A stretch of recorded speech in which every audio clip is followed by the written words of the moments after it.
Hey, hi, it's Peter Hansels again, and we're here with Peter Wang, and we're continuing our discussions from our website. And we're at UBC because we're talking about the topic of education.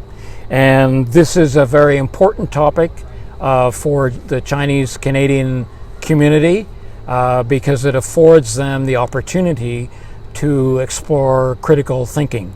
And wouldn't you not agree, Peter?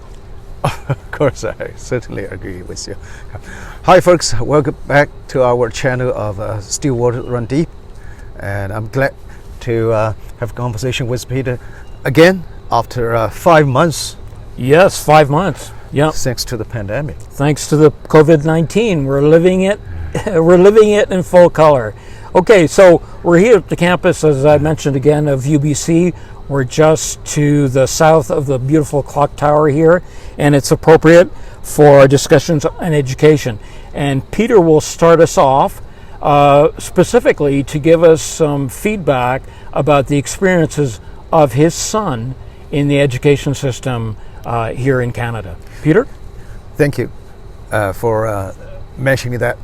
One of the things impresses most when I first landed in this great country, Canada, is during the first week, I found my son Ivan. He loves going to school much earlier than before when he was in Shanghai at home. Apparently, he loves the elementary school in Canada, right? Then one day I went to the school to see what really happened to him. And after talking to his teacher, I suddenly realized why Ivan fell in love with the elementary school. I still can recall the name is called Lord Kevin, which is down in New Westminster, BC. Because there is a slogan in the Lord Kevin Elementary School is, treat others the way you want others to treat you. It's perfectly spoke out which was the traditional Chinese great educationist and thinker Confucius said to the people. Okay. That's the essence of the education. And that's why I understand the Canadian education system, they keep the students, keep the people in the heart of the education system. That's why my son loved Canadian education first week when he landed here. Okay, so in essence what you're telling us is that they already at a young age in the Canadian education system is that they focus a lot on the tools that children can use to become critical thinkers. Not only critical thinkers, but people who want to help others, right? Yes. Good. Apparently. Okay. It is. Good. So moving along to another topic, we're in the midst of COVID-19. And my question to you, Peter, do you believe that the COVID-19 pandemic aided in the tabling of the new security law for Hong Kong? How do you think there's a bit of coincidence there? I think, it helps the central government in China to impose upon this tight and unhuman law, which originally, according to the mutual understanding between the Chinese government and the British government, way before the Hong Kong switch hand, this kind of security law should be set by the local Hong Kong legislative body, rather than the Beijing, the so-called National Congress, right? But this time, obviously, the CCP take advantage of the COVID-19 pandemic, which caused a lot of stress spreading the whole Hong Kong society. So in essence, what you're saying is that they saw a perceived weakness and they became opportunistic and they jumped on it. Yes. Yeah. They choose a time which the society needs the government play its biggest role. Okay. Then they imposed apartheid. So this leads on to another question I have for you. Given all of that, what are now the implications for students in Hong Kong? Is this can be seen as an open door to the implementation of more CCP ideology in the content of education in Hong Kong schools, given the one country, two systems? Yes, it's the future set a truth. The reason behind the government imposed upon this security law is they want to strengthen their control power. Okay. Particularly on those young people, because as you've already noticed that in the previous several years, a lot of pro-democracy movements in Hong Kong took place, and the main power among those movements are the young students. Last year we saw a lot of students, actually they occupied the campus, right, which the Hong Kong policemen want to conquer them and to expel them, but unfortunately the police didn't reach their goal. And this national security law, so-called, targeting the young people as their the first enemy, I guess. So unofficially, this is almost a declaration of war, and I think you and I have talked in the past about the education system, the difference between the education system here and in mainland China, where here the education of a person is seen as an investment, and your words to me were that in terms of the mainland Chinese mindset, an investment in education is a preparation for war. So this security law and its infringement in the schooling system in Hong Kong is now a declaration of war, unofficially. Certainly, the national security law imposed by the Beijing government is certainly kind of a declaration of a civil war against, at least against fundamental human rights of Hong Kong people, particularly for the young people who are actively in a various pro-democracy movement. So we can agree that it's an unofficial act of war.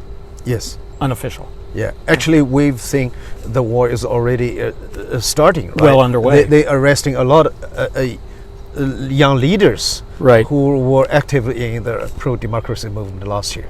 So that's a lead into another question I have for you. The things that we've said, is the educational system in mainland China not favorable to out-of-box thinking, and its implication to specific industries where critical thinking is necessary? Meaning, in the grand scheme of things, if you base your educational system on ideology and not critical thinking, does that prohibit or is seen as a roadblock to out-of-the-box thinking? Yes, you're correct. It's a very good question.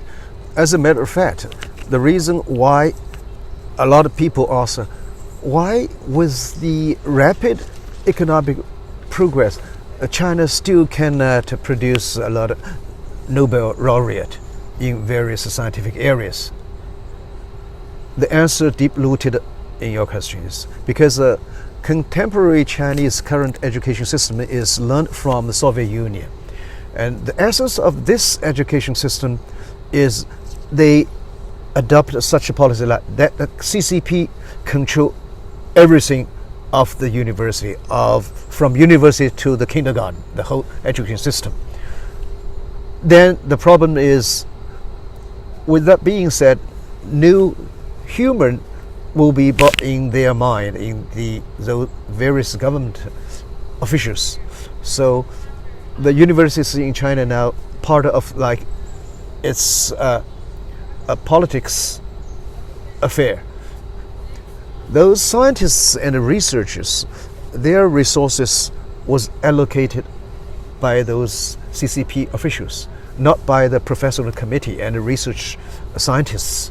That's why they don't encourage the out-of-box critical thinking. They only target is to produce effectively in a high efficient way those tools to follow the party's call. You once mentioned to me that there was substantial Russian influence, and you just talked about that briefly, but your experience that the Russian model was a template in the mainland Chinese educational system. Yes. That, of course, is a bit of a booby trap, because it's extremely rigid, right? It's not flexible Oh enough. yes, the word very good chosen is rigid. Is like still the Chinese education system has a very strong footprint of former Soviet Union education model, because it was originated from a so-called planned economy, the socialist planned economy. They need such rigid education system to produce massive tools in various walk of life. So this academic atmosphere is not a good incubator of critical thinking or innovation ideas. Rather, they produce the obedient executors. And we've talked about this in the past, where we brought up, and I don't think we invented it, but the idea of educational containment, right? Yeah. Containment. Again, massive control, lack of critical thinking, inflexible, extremely rigid. Yes. And, rigidity is synonymous with no change, right? Yes, no change. stereotyped. Yeah. Now, I think, Peter, we can talk about, as a lead-in to other aspects of education, the Confucius Institute. And this is a play on words, but there's a lot of confusion around Confucianism.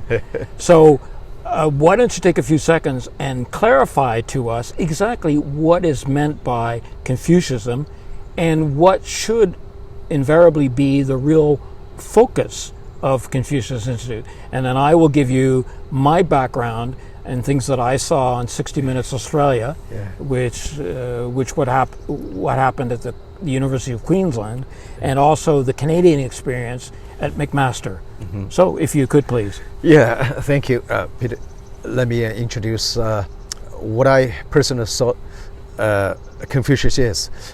In modern China, Confucius is such a person that even though he was living dating back 2,000 years ago, but in the past half century, Confucius, this name or this person, has experienced a dramatic change, because in Chairman Mao's time, Chairman Mao once launched a nationwide campaign to criticize Confucius, and together with the former Chinese Marshal Ling Biao, which turned traitor to Mao, and being persecuted on the jet accident in Mongolia. Then all of a sudden, with the open door policy, now Chinese government use Confucius as kind of a cultural exportation to the Western world, together with the so-called One Belt and One Road policy. Right. And I understand that, Peter, you did a lot of research on Confucius. Yes, I did. Institute. Yeah. So I not went share with us? with yourself. We went to a presentation on Confucianism, and the presentation was about the Confucius Institutes being no more and no better than propaganda arms.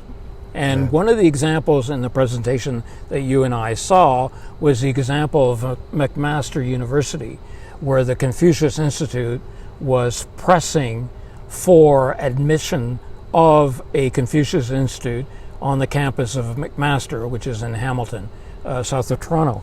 And McMaster declined the invitation and the establishment of the Confucius Institute, primarily because when they did some deep digging, asking for specific questions to specific answers to specific questions, the Confucius Institute was unable to deliver.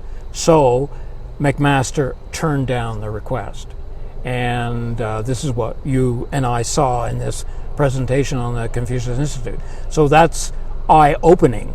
And this will be a lead-on to another expose that I saw on 60 Minutes Australia about the current scandal going on at the University of Queensland, where the Confucius Institute is established and where the university board of governors awarded an honorary professorship to the Consul General of the People's Republic of China in Brisbane. The Consul General, right? Wow. So now there is a lot of finger pointing as to how deeply entrenched is the Consul General of the People's Republic of China out of Brisbane is in the academic direction of the university when it has to do with the Confucius Institute and also with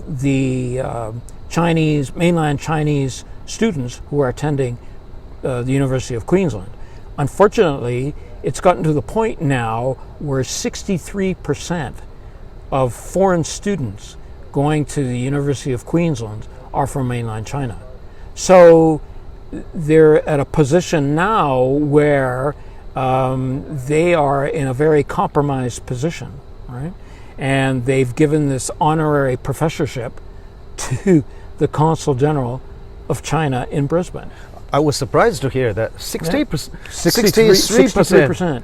Yeah. The percentage even much greater than that of UBC. Than here at UBC. I don't know what the percentage here at UBC, but I'm sure that there is a comfort zone. UBC once got a nickname of a University of Bright Chinese. Then all of a sudden, Uni of Queensland is has much more Chinese students. Yes, and over and above that, there is a controversy that they tried to silence a student at the University of Queensland who was very critical and vocal about the amount of money and influence that the Consul General of China has at the University of Queensland. He was effectively told to tone it down, and he is temporarily expelled from the university until January of next year. Yep. So there's outrage. There is a federal member of parliament out of Canberra, which is the capital, who has now taken the cause. And I think we're not at the end of hearing about what's going to happen at the University of Queensland, because it's pretty evident that they've been compromised in a big way. I see it as very much a precedent to offer a visiting professorship to the Consul General of a country without strings attached, right? Yeah. Unbelievable. It is unbelievable. It is unbelievable. It shows how serious the problem is people now have to facing. I couldn't believe it. And for the people who are watching us, if you go on and become a YouTube subscriber to 60 Minutes Australia, a big expose on the University of Queensland and the Confucius Institute. So it's a bit of a stick of dynamite for the University of Queensland. Yeah. So in addition to, you mentioned McMaster University in Hamilton and what happened in University of Queensland down in Brisbane. Yes. Anything in British Columbia you've noticed? I haven't noticed much in British Columbia. I don't know what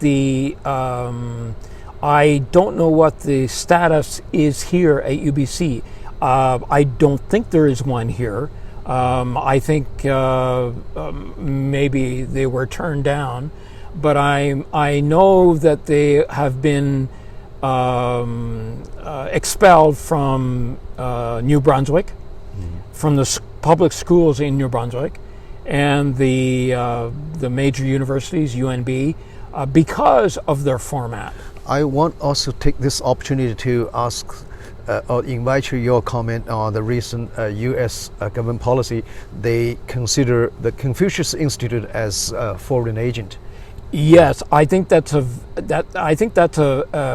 very good call, because with the history of the Confucius Institute, I think it can be predicated that they are in fact agents of influence, unless they change their model, which, with what we've seen at McMaster, the scandal that we saw in that presentation on Confucianism, and what's happening at the University of Queensland, I think Secretary of State Mike Pompeo made the right call.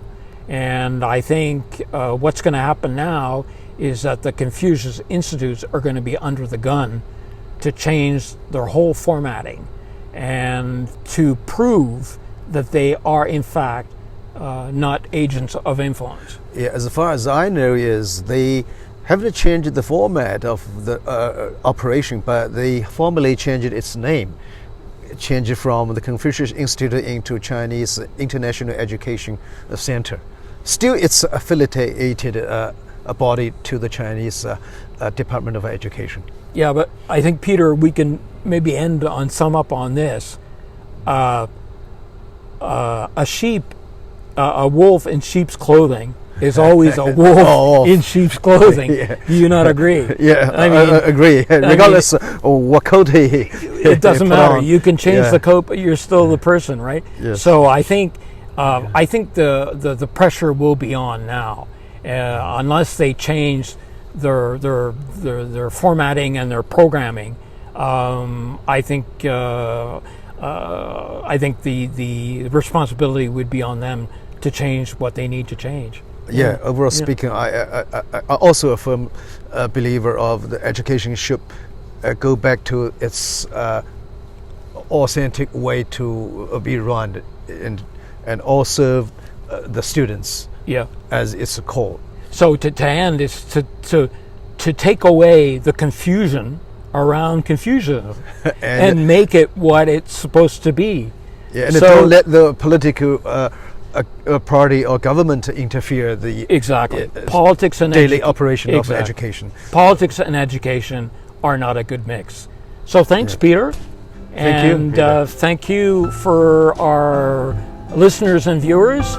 And that's a wrap from the beautiful campus of the University of British Columbia. And your comments are more than welcome. Thank you for tuning in.